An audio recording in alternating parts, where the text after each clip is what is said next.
Since little Clara began talking about the ghosts from across the street, something sinister started creeping into that house, like a shadow you can't touch.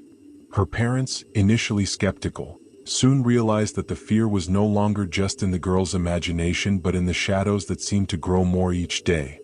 "They're the ghosts from the house across the street," she would say with wide eyes as if it were as normal as the air they breathed. The silence now carried something much denser, something that couldn't be ignored anymore. When Clara pointed to the window, a chill ran down everyone's spine. The parents tried to dismiss the growing fear, thinking it was just a child's game. But as the days went by, things began to happen in stranger and stranger ways. Doors would slam shut by themselves, as if an invisible presence was pushing them. And the lights would flicker erratically as if some force was playing with them. Clara, with her innocent eyes, kept insisting she saw shadowy figures in the house across the street, always at night, when the shadows grew deeper. And all of this seemed to intensify with each word the little girl said, as if her very words were opening a portal to something that shouldn't be seen. The atmosphere in the house changed. The air, once light and comfortable, now felt heavy and unsettling. At night, the sounds coming from the house were more than just the creaks of an old building. They were footsteps. And they were coming from somewhere. Footsteps no one could see but everyone could hear. Clara, with her innocent voice, would always point in the direction where the sounds came from, and the family would feel a chill run through them.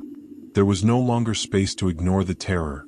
Fear was now spread across the walls as if it had become part of the very structure of the house. But the worst was yet to come. What was about to happen? The days began to weigh heavily, and the fear, which had once been veiled, became palpable. Clara, with the same casual tone she would use to talk about tomorrow, started saying that the ghosts were watching us. When they heard that, her parents once again tried to find some rational explanation for the events they could no longer ignore. "It's just kids, they make up things," the father tried to convince himself, but the tension was undeniable. Something or someone seemed to be everywhere in the house, lurking, watching with eyes that couldn't be seen. And the more Clara spoke, the stronger the feeling that a shadow was encircling them. It was one night in particular that changed everything. The couple, exhausted from the daily grind, tried to rest, but what they heard was a low, dragging whisper, as if a voice was being spoken by something that didn't belong there. They looked at each other, too scared to ask if they'd both heard the same thing. But the fear was there in their eyes. The shadows, which had once moved discreetly, now seemed to stretch across the room, as if the entire house was being swallowed by something bigger. And Clara, once again with her gaze fixed on the window, muttered, "They're here." The feeling of being watched took over the house, and the parents could no longer take their eyes off the walls, as if something or someone was waiting for them. In the stillness of the night, the parents began to notice small details that they had overlooked before. Pictures moving by themselves, curtains swaying with no wind, and a cold sensation creeping through the corners of the house. Fear had become a constant companion, as if the house itself had transformed into a place where terror resided, always in silence, waiting for the right moment to manifest. Clara, as though in tune with the unknown, simply repeated, "They won't leave. They're always here." And who could say that wasn't true? After all, what could be more terrifying than the feeling of being watched all the time by something you can't see but somehow you can feel? When desperation started to take over, the only option left was to seek help. The family, terrified, found a specialist. Someone who might understand what was happening in that house that seemed to be turning into a nightmare. The medium they consulted, with his deep and mysterious voice, warned them that something very powerful was there, watching, waiting. "The presence isn't just a spirit, it's something much older," he said with a knowing look. That night, the fear became something even more terrifying. What had once been a feeling of being watched was now a physical presence, something that could be heard, touched, and felt like pressure in the air. In the following days, things got worse. Furniture started moving on its own, doors and windows would open and slam shut, and Clara's screams, which had once been calls for help, began to sound more like desperate alerts. "They won't leave.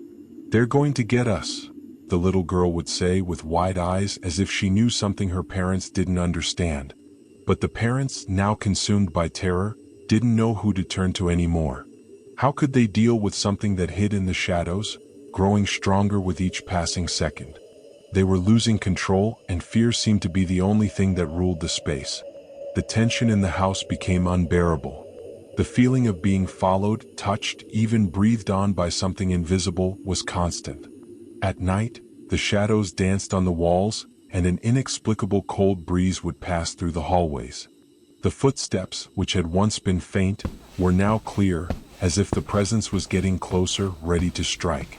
And Clara, with her fragile voice, just kept repeating like a premonition, "They're inside the house. We can't get out." The horror had now become a reality. But what was this evil that hunted them, always lurking, and how could they escape from something that seemed to know every corner of their soul? The truth the family took so long to understand was terrifying. The house, which had once been a refuge of joy and safety, had now become an impenetrable prison. Clara, the innocent little girl who had started it all with her stories about ghosts from across the street, had become part of the evil that haunted the place. One night, when fear was no longer just a feeling but a tangible presence, the little girl disappeared. There were no traces, no clues, just a chilling emptiness where she had once been. The house, once a home, now became a labyrinth of horrors, and the fear that accompanied them was no longer just fear of something invisible, but of something real, something that fed on hopelessness and pain. The parents, now directionless, wandered the house looking for their lost daughter, but there was no Clara anymore. What remained was an even stronger, more oppressive presence. They tried to escape, but the house wouldn't allow it.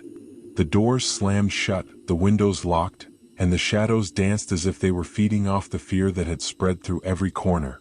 And in the last breath of hope, when they thought they could escape, the house swallowed them, one by one, as if they had never existed. Now all that remains is emptiness. But do you know what's even more terrifying? This story doesn't end here. Because there's something in the shadows waiting. And maybe, just maybe, you're closer than you think. Perhaps you'll hear footsteps in your house, or see something strange in the corner of your eye. Don't fool yourself, because sometimes what we call fear is just the doorway to something much darker. If you have the courage, subscribe to the channel, turn on the notifications, because other stories like this are waiting to grab you. And who knows, if you look closely, the shadows might be watching you now.